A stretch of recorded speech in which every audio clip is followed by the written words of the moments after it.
22 avril 2025, une liste sort, et pas n'importe laquelle. Chaque année, The Athletic fait un sondage auprès des joueurs NBA, avec des questions du type qui est le MVP, qui sera le visage de la NBA dans 5 ans, quelle est la meilleure organisation, mais surtout, qui est le joueur le plus surcoté de toute la NBA. Et à cette question, les joueurs répondent Rudy Gobert, Trae Young, Jimmy Butler, mais surtout Tyrese Haliburton. Jeune meneur des Pacers, reconnu pour sa qualité de passe et son talent offensif, il n'en reste pas moins critiqué. Et ce qui rend la chose encore plus terrible, c'est que là, les votants, c'est pas des fans. On parle de joueurs NBA, en anonyme, les propres adversaires de Haliburton. Un vrai coup dans le dos. Et dans ce sport, où le mental est si important, c'est typiquement le genre de choses qui peut plomber le mental d'un joueur. Mais pas pour Tyrese, car cette liste, comme je vous disais, est publiée le 22 avril 2025, juste au moment où les playoffs NBA ont commencé, où des legacies se construisent, des espoirs renaissent, et les légendes de la NBA se créent. Ainsi, quelques mois plus tard, un simple sondage deviendra une histoire incroyable, symbole d'un joueur extraordinaire, des rêves de toute une franchise et d'un destin légendaire. Une épopée iconique vers la reconnaissance, l'inspirant parcours de Tyrese Haliburton.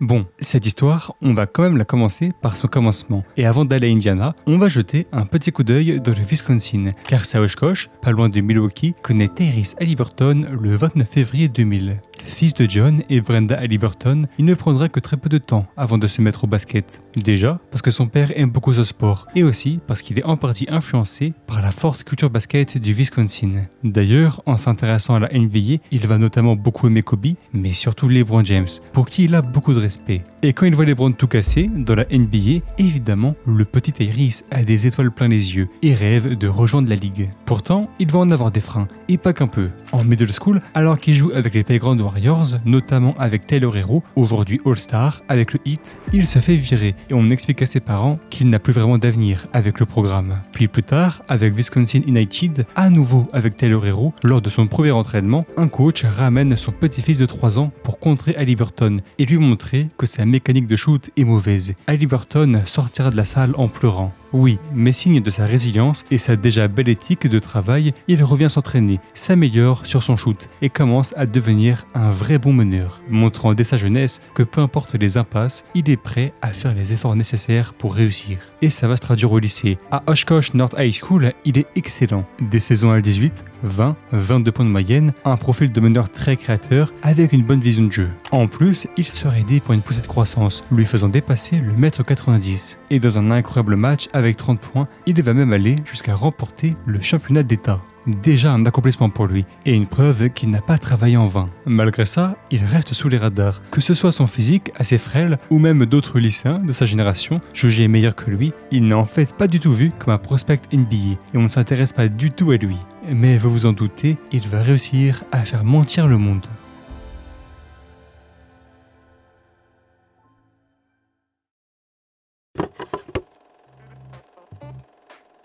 Et nous y voilà, le moment pour Haliburton de se montrer au grand public. Évidemment, il n'ira pas à Kansas, Duke, Kentucky, bref, les énormes universités, mais il va quand même en trouver une avec un bon programme basket, à Iowa State. C'est pas un marché énorme, pas là où il y a tous les projecteurs, mais largement assez pour se montrer. En fait, c'est simple, s'il veut rejoindre la NBA, bien jouer ne suffira pas, il va falloir exceller. Et c'est exactement ce qu'il va faire. Haliburton at three. Wow. Haliburton is hit. Can he get comfortable? Haliburton. Nice. Couple possessions with it in this first half. Don't be surprised. This kid is so good, but he lives for it. Haliburton inside and one into the first half. Haliburton, yes. To his credit, leaves that one short. And a wide open Haliburton throwing it down. It's pretty solid defense. They've got a nice game plan. That guy's got it so far. Came in 3 for 14 from the floor as Haliburton with a drive for 2 more. D'abord avec un rôle réduit lors de sa saison freshman, il finira avec 7 points et 4 passes de moyenne, dont un match record, avec 17 passes, le plus pour un joueur de Iowa State. Mais en junior, ça sera encore mieux. 15 points, presque 7 passes de moyenne, des excellents pourcentages au tir, et si on regarde le terrain, c'est évident. Il a une qualité de passe exceptionnelle, que ce soit en transition ou en jeu posé, il arrive toujours à trouver le bon caviar, au bon timing. Et là, sa cote explose. Il passe de remplaçant à star de son équipe, et les scouts NBA NBA sont super intrigués par lui. Petit bémol, il va se blesser à la main en fin de saison et va en rater le reste. Mais c'est pas si grave, il a fait le nécessaire. Et après cet exercice très réussi de sa part, il s'inscrit officiellement à la draft 2020 de la NBA.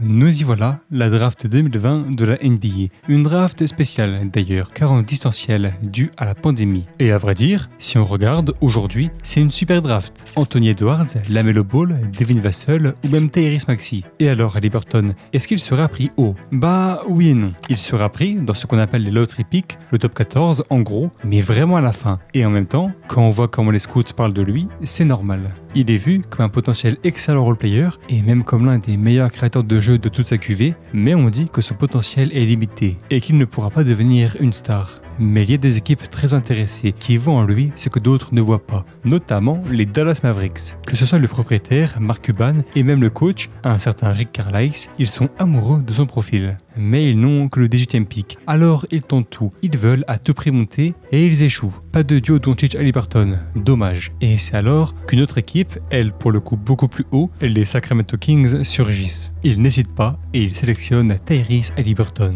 With the 12th pick in the 2020 NBA Draft, the Sacramento Kings select Tyrese Haliburton from Iowa State University.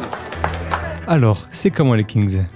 C'est un bourbier. Au moment où ils draftent Tyrese, ça fait 14 saisons qu'ils ne sont pas allés en playoff, l'une des plus grandes séries de l'histoire. Et ils sont dans la pire case pour une équipe, ni trop nul, ni trop fort, juste terriblement moyen. Et même quand ils ont un coup de pouce, avec des bons choix de draft, ils font n'importe quoi. Ben McLemore avant Giannis Antetokounmpo en 2013, Nick Stauskas avec le 8e choix en 2014, Willie Cauley-Stein en 6 en 2015, sans oublier le clou du spectacle, Marvin Bagley avant Trae Young, Luka Doncic et Shai Gilgeous-Alexander en 2018. Mettons quand même du respect, là où il faut. En 2017, ils ont fait un très bon choix, avec De'Aaron Fox en 5, à ce moment, la star de l'équipe. Et l'avantage pour Haliburton, c'est qu'il aura directement de la place pour se montrer et former un bon backcourt, à côté de Buddy Hield et De'Aaron Fox. À lui de se montrer donc, et redonner de l'espoir à cette franchise. Nous y voilà, la saison rookie de Haliburton. Une saison où peut-être il va être un peu freiné, dû à l'énorme saison de De'Aaron Fox, avec ses 25 points de moyenne. Non. Underneath, oh, sauce time. Extra pass, Haliburton at the buzzer. Captain Haliburton with a putback, counted. Oh, beautiful. Haliburton will launch. Got a clean look. Haliburton got it. Well, Haliburton, hustle, young fellas. Save it. Tyrese, three. Bang! Holmes corner. Tyrese Haliburton, the young rookie. Kicked out Haliburton for three. Butter!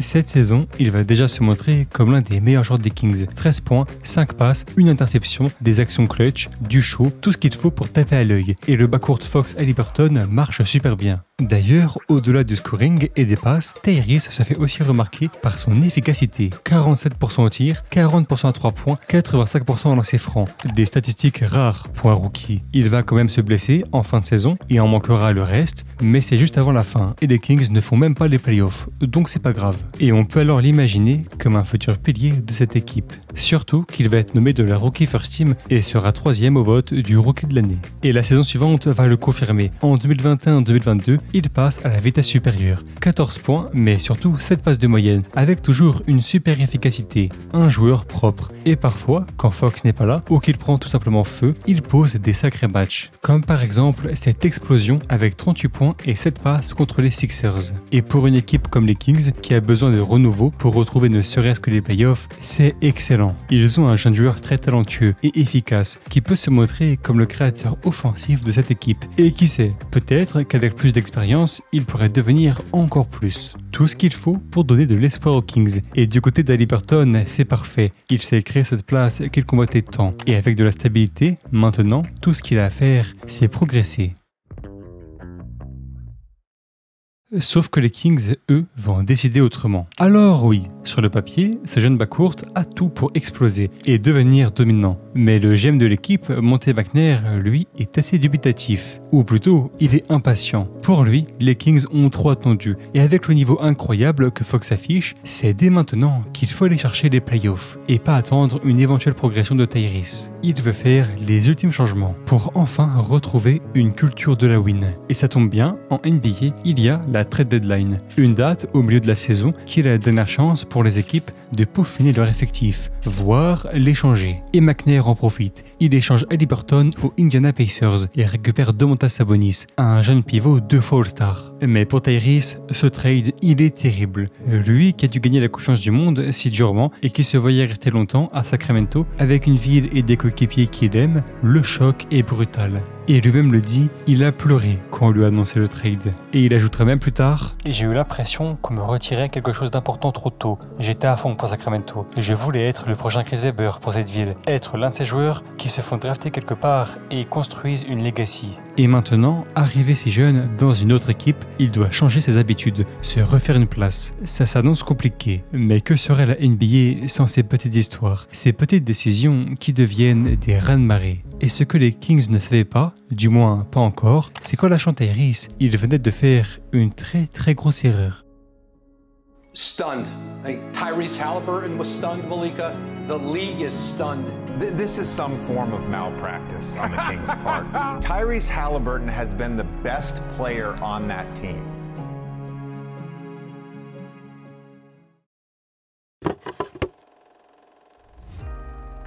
Tout ça c'est bien, mais du coup maintenant il faut voir où il est, Tyrese. Comment ils sont, les Pacers. À vrai dire, un peu comme les Kings l'étaient. Une franchise à ce moment moyenne qui n'a pas passé un tour depuis 2014 et qui a besoin de renouveau. Ça tombe bien, Tyrese est là. Et il aura de la place, ça c'est sûr. Déjà, son coach, ça sera Rick Carlisle, ce même entraîneur qui l'aimait énormément et le voulait dans son équipe quand il était coach des Mavs. Mais en plus, il y a la place dans l'effectif pour se montrer. On verra tout au long de la vidéo comment cette équipe va se construire, mais pour le moment, je peux vous parler de la présence de Miles Turner et TJ McConnell. Finalement, l'environnement n'est pas si mal et Haliburton a tout ce qu'il faut pour exploser. Et dès son arrivée, jusqu'à la fin de la saison 2022, il va montrer qu'il est spécial. En 26 matchs joués avec les Pacers, il fait monter ses chiffres à 17,9 points, mais surtout presque 10 passes de moyenne. Et ça va bien au-delà des stats. Quand on le voit jouer, on voit bien qu'il n'est pas comme les autres, qu'il voit les ouvertures directement, capable de toujours faire la bonne passe au bon moment.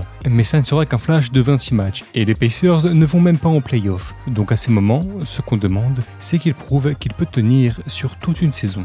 Mais il va se passer bien plus que ça. Déjà, à la draft, les Pacers récupèrent Bénédicte Mathurin en 6e position et Andrew Nembhard en 31. Puis, ils échangent Malcolm Brogdon contre pas mal d'assets, mais surtout un certain Aaron Nesmith. L'effectif commence sa transition et est ultra jeune, mais il faut une star pour les guider et Haliburton va prendre la cape. 20 points et 10 passes de moyenne en 2023. Il devient l'option numéro 1 incontestée de cette équipe. Avec des moments forts. En novembre, il fait plus de 92 passes en 7 matchs. Et bien plus tard, dans la saison, contre les Rockets, il va lâcher 19 passes. À côté de ça, même au scoring, il est indécent. Évidemment, il a toujours son efficacité. Mais là, ça va bien au-delà de ça. Il sait tout faire. 3 points, footwork, lay-up compliqué, tout l'attirail pour terroriser ses défenseurs. Et on peut ajouter à ça sa créativité exceptionnelle, que ce soit avec des tirs difficilement trouvés, mais surtout avec des passes plus folles les unes que les autres. C'est un bonheur de le voir jouer. C'est un magicien, un chef d'orchestre, la pierre angulaire de l'attaque des Pacers. Et pour finir, sa dernière particularité, si importante, vous le verrez, il est clutch. Ici, contre le Jazz, avec un cross incroyable, également là, avec ce game winner contre les Bulls, mais surtout, ce tir énorme pour prendre la victoire contre le Heat, sous les yeux de son ancien coéquipier, Tyler Herro. Au final, à la fin de cette saison, il a eu ce qu'il recherchait, de la reconnaissance. On lui laisse ses clés pour montrer son talent, et en plus, les fans des Pacers sont déjà fous de lui. Puis, comme toutes les stars qui se révèlent, dans toute la NBA, il est ultra apprécié. Et ça va même l'aider à devenir All-Star. Une incroyable consécration pour lui. À la fin de la saison, les Pacers ne sont pas en play-off, même si ils étaient pas loin, avec une 11e place de l'Est, mais ils construisent doucement. Et même s'il a eu des petits soucis de blessures, les Pacers tiennent leur visage. Tyrese Haliburton.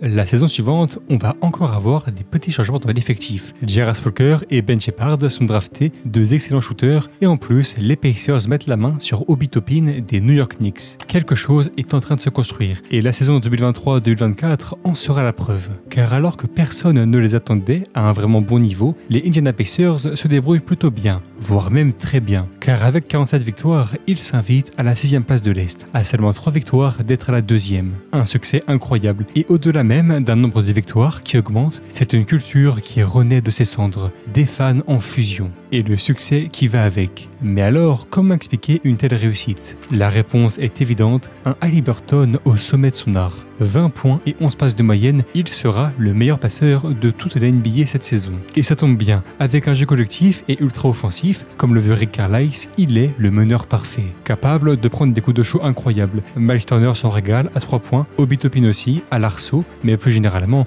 c'est tout l'effectif qui bénéficie de la vista de Haliburton. Et lors de cette saison, il va vivre des moments légendaires. Déjà, lors de la première édition du In-Season Tournament, il va rentrer en fusion. 26 points et 13 passes de moyenne en 7 matchs, avec des moments exceptionnels. Des crosses incroyables, comme ici, contre Thompson, un vrai spectacle, mais surtout des victoires inattendues. Contre les Celtics, il lâche 26 points et 13 passes, et surtout des tirs ultra clutch pour prendre la victoire contre la meilleure équipe de la NBA. Et alors qu'on pense à un simple coup de chaud, il répète l'opération. 27 points et 15 passes 3 jours plus tard contre les Bucks, et à nouveau une victoire inattendue et clutch. D'ailleurs, les Bucks sont l'une des cibles préférées de Tyrese. Il va les détruire chaque match cette saison et va même trash talk Damian Lillard. Mais cette saison va bien au-delà de ce In-Season Tournament. Haliburton sort des performances stratosphériques. 43 points et 12 passes contre les Hornets, 44 points et 10 passes contre le Heat, 22 points et 23 passes contre les Knicks. À côté de ça, des passes folles, ultra créatives et impressionnantes, des lay-ups impossibles, des tirs contestés, parfois du milieu de terrain. Et il va même parfaitement intégrer la nouvelle recrue des Pacers, le All-Star Pascal Siakam. Tyrese est juste incroyable et va même battre un record, car en avril, il va devenir le joueur des Pacers avec le plus de passes sur une saison, en en lâchant 752. Et les récompenses tombent à nouveau. Il est titulaire All-Star Game dans la All-NBA Third Team. En fait, il est l'un des meilleurs meneurs et joueurs de toute la ligue. Une ascension folle. Et maintenant, les Pacers retrouvent les playoffs. Alors une question nous traverse l'esprit. Peut-il le faire? Peut-il faire passer un premier tour à cette franchise? Une décennie après. Au premier tour, les Pacers vont s'opposer aux Milwaukee Bucks, leur rival de régulière. Alors certes, Antetokounmpo n'est pas là, mais Lillard, lui, si, bien prêt à rendre l'humiliation qu'il a subie pendant le In-Season Tournament. Rien n'est gagné pour les Pacers. Et pourtant, guidé par une incroyable série de Pascal Siakam à 22 points de moyenne et un collectif toujours aussi fort, Indiana parvient à marquer leur propre histoire. Et après une série sous haute tension, il passe le premier tour. Pour ce qui est d'Haliburton, il sera un peu plus discret, avec 16 points et 9 passes de moyenne. Mais vous connaissez le personnage, toujours là quand ça compte. Et dans le match 3, il a fait ça.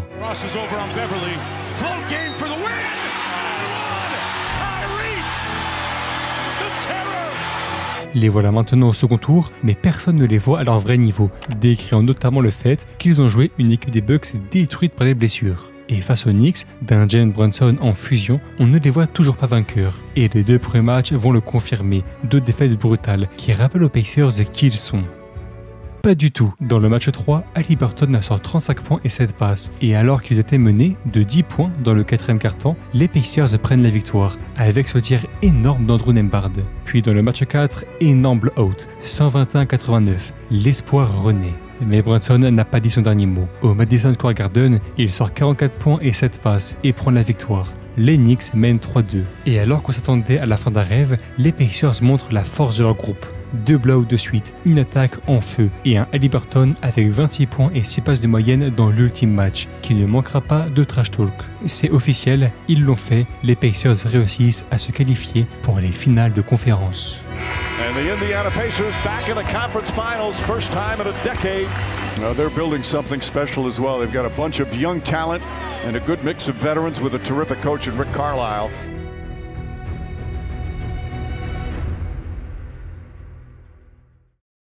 Malheureusement, le réveil va être brutal.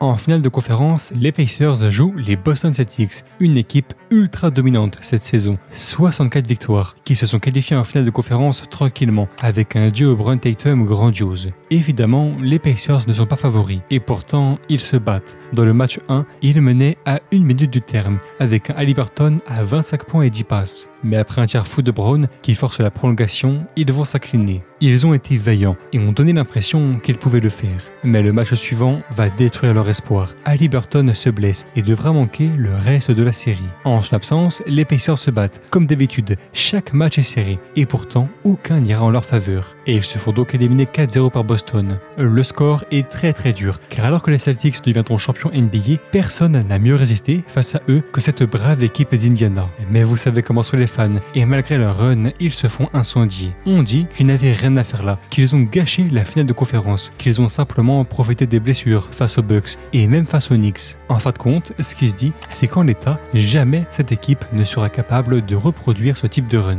Et pour Haliburton, c'est d'autant plus frustrant, car il doit assister à cette défaite sur le banc, impuissant.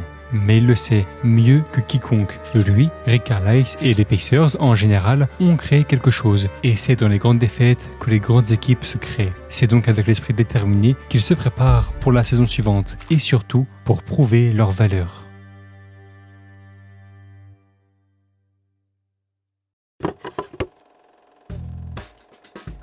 Pour 2025, les Pacers ne vont pas changer leur effectif. Et en même temps, c'est assez normal. Ils ont une bonne base pour progresser ensemble. Haliburton, Turner, Siakam, McConnell, Obi Toppin et plein de jeunes en plus. Nembhard, Walker, Mathurin, Nesmith, bref, un bon effectif pour faire une bonne saison, comme l'année précédente. Et c'est ce qui se passera. À la fin de cette saison, les Pacers finissent avec 50 victoires. Un bilan incroyable pour cette jeune équipe, qui se classe alors à la 4e place de l'Est. Et il faut le dire, la beauté de cette équipe, c'est son collectif. Un jeu de passe léché où tout le monde a le droit de s'exprimer. N'importe qui peut exploser sans une énorme superstar, mais avec plusieurs individualités qui forment un collectif incroyable. Et plus que jamais, chez cette équipe des Pacers, on sent quelque chose. Cette énergie indescriptible, ce cœur, ce supplément d'âme.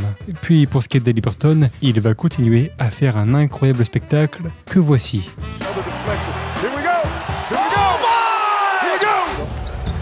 Oh, behind the what a dime! Because she just came off a big win off of Detroit. It's Haliburton. Up and through! Haliburton.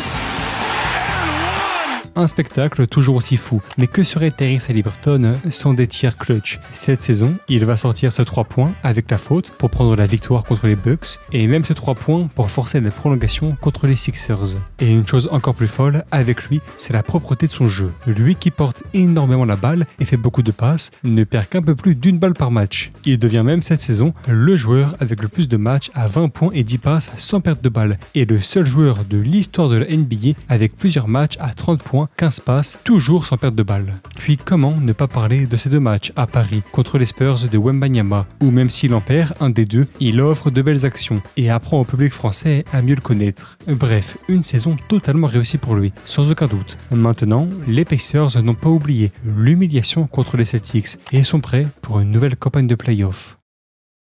Sauf qu'avant de parler des playoffs, je me dois de contextualiser un peu, voire juste de dire la vérité. Cette saison n'est pas si belle que ça pour Haliburton. En tout cas, sur le plan médiatique, il n'est plus cette star au succès planétaire qu'il était un an auparavant. Et il va alors vivre une succession d'événements qui vont remettre en question son statut. D'abord, à l'été 2024, alors qu'il est avec Team USA pour les Jeux de Paris, enjoué à l'idée de jouer aux côtés de son idole de jeunesse, LeBron James, Steve Kerr le fait sortir de sa rotation et il ne jouera pas une seule minute en phase éliminatoire. Bon, ça reste une médaille d'or. Mais lors de la saison, il va connaître pire. Car avec une première partie de saison en dessous de ses standards, où ses statistiques baissent en flèche et les Pacers ne sont pas encore top 4 à l'Est, il est énormément critiqué. On dit qu'il peut avoir des coups de chaud, oui, mais qu'il est irrégulier et que ça coûte trop à son équipe. On pourrait se dire que son énorme deuxième partie de saison, qui a mené Indiana jusqu'à l'avantage du terrain, devrait suffire à mettre de l'eau dans le vin de ses détracteurs. Mais la sphère NBA est intransigeante et même comme ça, il est toujours ultra critiqué, à tel point que cette saison, raison, il ne sera même pas All-Star. C'est Pascal Siakam qui le sera à sa place. Évidemment, Tyrese a une excellente mentalité et nul doute qu'il était très fier de Siakam, mais ça illustre quand même sa chute de popularité. Et bien sûr, vous le savez, depuis les premières secondes de cette vidéo, le 22 avril, alors que The Athletic sort les résultats de ses sondages, il est nommé par les joueurs NBA en anonyme comme le joueur le plus surcoté de toute la ligue. À ce moment, tout le monde est contre lui. Les fans, les journalistes, les joueurs, et c'est d'autant plus terrible pour lui qui depuis le début de sa carrière, voire même son enfance, s'est toujours battu pour la légitimité. Il perd ce qu'il avait obtenu à la sueur de son front. Mais je vous l'ai déjà dit, Haliburton a le bon mindset. Il sait comment marche la NBA, comment redevenir une star unanime, voire même comment devenir une légende. Et c'est avec l'œil du tigre, avec pour simple objectif de faire mentir le monde, mais surtout de rentrer dans la légende de ce sport, qu'il se prépare pour le moment de la saison, celui où on démêle le vrai du faux, les playoffs. Au premier tour, c'est le retour des Milwaukee Bucks. Lillard jouera peu, mais Antetokounmpo, lui, est là, bien déterminé à faire l'upset. Mais cette fois, le statut des Pacers a changé. Ce sont eux les favoris. Et ils le prouvent dès le début de la série. Au bout de 4 matchs, Indiana mène 3-1, notamment avec un Haliburton à presque 13 passes de moyenne et un Siakam dominant. Mais plus généralement, avec un jeu typé Pacers, un feu offensif et un vrai mouvement de balle. Cependant, on n'a pas encore de statement game pour Tyrese, de match choc. Enfin ça, c'est avant le match 5. 26 points, 9 passes, mais surtout une clutchitude folle. Il commence par un dunk pour forcer la prolongation, puis là-bas, alors que les Pacers sont menés de 1 point, il fait ça.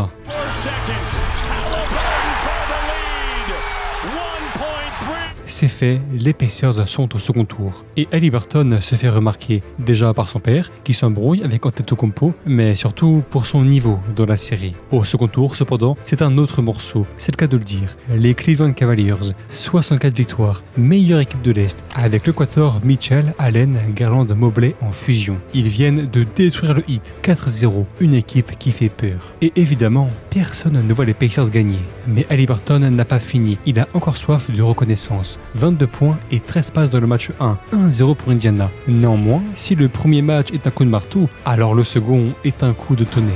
Les Cavaliers dominent durant toute la partie, et même si l'écart se réduit à 7 points à 1 minute de la fin, personne n'y croit. Mais après une run d'Indiana, on se retrouve là. Haliburton sur la ligne, 119-117 pour les Cavaliers. La solution la plus simple, mettre le lancer, puis espérer qu'un joueur des Cavs rate un lancer franc. Pourtant, Haliburton, lui, va choisir une autre manière.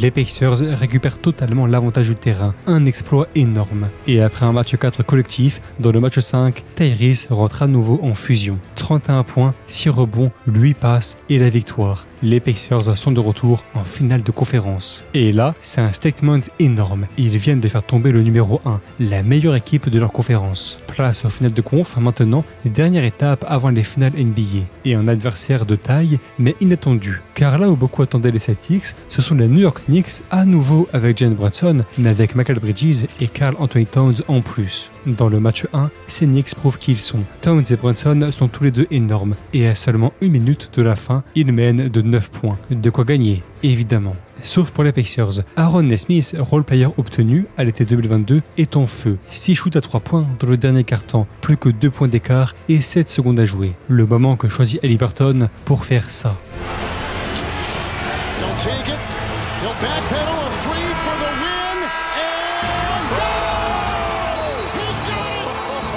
Troisième game winner pour lui dans ses playoffs et il reproduit le choke sign de Reggie Miller devant les propres yeux de l'ancienne légende des Pacers. Puis il prend la victoire en prolongation et il ne va pas s'arrêter là. Dans le match 4, il offre un avantage 3-1 aux siens avec le plus grand match de toute sa carrière. 32 points, 12 rebonds et 15 passes sans aucune perte de balle. Et au-delà des stats, c'est un chef-d'œuvre du meneur, un classique de sa carrière. Puis enfin, match 6, 21 points, 13 passes, un incroyable shoot du logo et 25 ans après Reggie Miller, Tyrese Haliburton emmène les Pacers en finale NBA.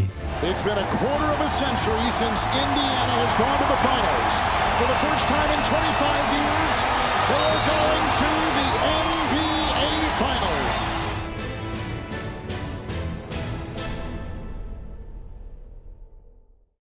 Ça y est, ils l'ont fait, les Pacers sont en finale NBA. Déjà un exploit pour cette franchise. Et face à eux, ça sera le Thunder, une équipe ultra dominante cette saison, la meilleure de toute la NBA. 68 victoires, une run de playoff dominante à l'ouest et un franchise player MVP, Shai Gilgeous-Alexander. D'ailleurs, si on regarde de plus près, Shai et Tyrese ont un parcours assez commun. Deux joueurs draftés en fin de loterie dans des équipes moyennes, puis qui ont été rapidement échangés et sont devenus des franchise players incontestés. Deux destins croisés donc. Mais il faut le dire, au sein de la NBA, tout le monde est d'accord, les Pacers vont se faire détruire. Et OKC sont les grands favoris. Match 1 donc. Et malheureusement, la théorie se confirme. Dans ce match, OKC domine Indiana. Ils ne leur laissent aucune chance, conservent tout le match à un écart de plus de 10 points et imposent leur tempo. Puis c'est toujours plus facile de gagner avec un Shai à 38 points. Côté Pacers, personne ne sort vraiment du lot. Le match est compliqué pour à peu près tout le monde, à part peut-être un Pascal Siakam pas si mauvais. Mais pour Tyrese, c'est très compliqué. Et au final, dans le début du quatrième quart-temps,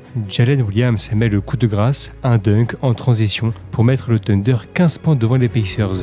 Le plus gros écart du match. Un gouffre qui semble impossible à remonter. Ça, c'est vrai pour toutes les équipes en NBA, sauf une. Évidemment, les Indiana Pacers. Contre les Bucks, les Cavaliers et même les Knicks, ils ont toujours réussi à inverser la tendance et ont fait des comebacks leur spécialité. Car cette équipe des Pacers le prouve, un match dans cette ligue se joue à fond pendant 48 minutes. Et après une incroyable run, ils se retrouvent un point derrière OKC, à un shoot de refaire l'exploit.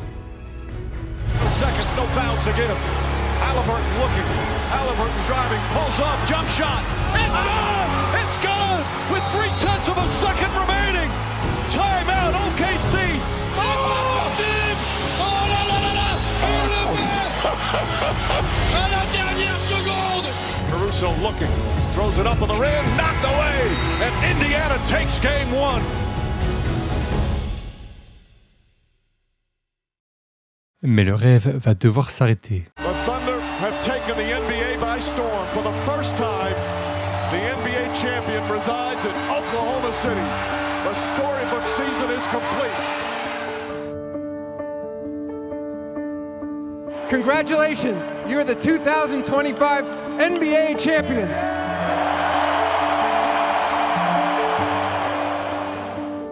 Avant d'aller aussi loin, il faut qu'on remonte un peu en arrière et qu'on voit comment ils sont arrivés là. Après le match 1, on ne les imagine toujours pas gagner et tout le monde voit le scénario de base se produire, c'est-à-dire OKC champion, facilement. Mais les Pacers vont être incroyables. TJ McConnell, Pascal Siakam, Aaron Nesmith, Andrew Nembhard, etc., etc. Et pour vous dire à quel point ils ne sont passés à rien, dans le match 4, chez eux, dans une ambiance exceptionnelle, ils menaient de 10 points dans le troisième quart-temps, à pas grand-chose de mener 3-1 dans la série. Mais ils finissent par perdre et dans la lignée de cette finale et son scénario incroyable, après un match 5 assez largement perdu, dans le match 6, ils atomisent totalement OKC et forcent un ultime match 7. Sauf que maintenant, vous le savez, ils l'ont perdu, ce match 7. Et ce qui va sûrement hanter cette équipe pour toujours et les faire rentrer dans une longue liste de what if, c'est le scénario. Car alors que Haliburton était en feu, à 3 sur 4, à 3 points, prêts à offrir leur premier titre aux Pacers, il se passe ça.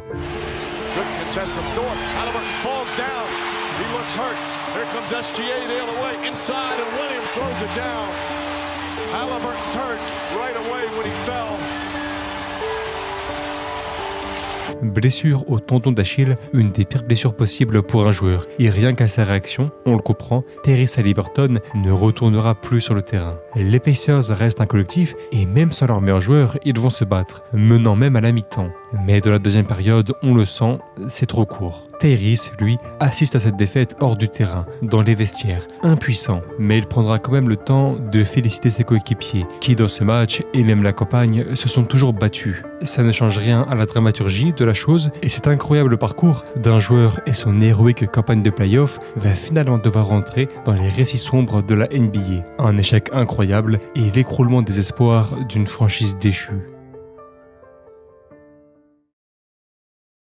Mais ce n'est pas comme ça que je veux finir cette vidéo, car avant même de s'intéresser à où vient de s'arrêter Haliburton et comment, il faut voir d'où il est parti. On parle d'un joueur qui avant cette campagne de play-off était le sujet de critiques, jugé pas assez régulier, charismatique ou tout simplement bon pour assumer son statut de franchise player, puis qui a proposé une des runs les plus héroïques de l'histoire, chef d'orchestre d'une équipe d'Indiana tout aussi inspirante, une équipe qui en veut, qui se bat pour la victoire. Évidemment que c'est frustrant de s'arrêter là, sur une blessure, mais au-delà de ce qu'il a perdu, un titre NBA, il faut voir ce que Haliburton a gagné. Déjà de l'espoir, car lui et ses Pacers ont prouvé que c'était possible, qu'ils étaient capables de faire gagner à cette franchise son premier titre, mais surtout du respect, car alors qu'il quitte le terrain tristement, son statut a changé. On ne se pose même plus la question de savoir si oui ou non il est surcoté. Cette question en devient limite ridicule. À la place, on le voit comme ce qu'il est, un joueur avec un incroyable talent, architecte d'une run historique qui a fait rêver tous les fans des Pacers et même de la NBA, et a laissé derrière lui une source de motivation inépuisable. Car il ne faut pas oublier, ces playoffs, il ne les a pas quittés simplement avec une blessure. Ces playoffs, il les a commencés en tant que joueur le plus surcoté de toute la ligue et il les quitte désormais en tant que superstar unanime et en exemple pour le monde.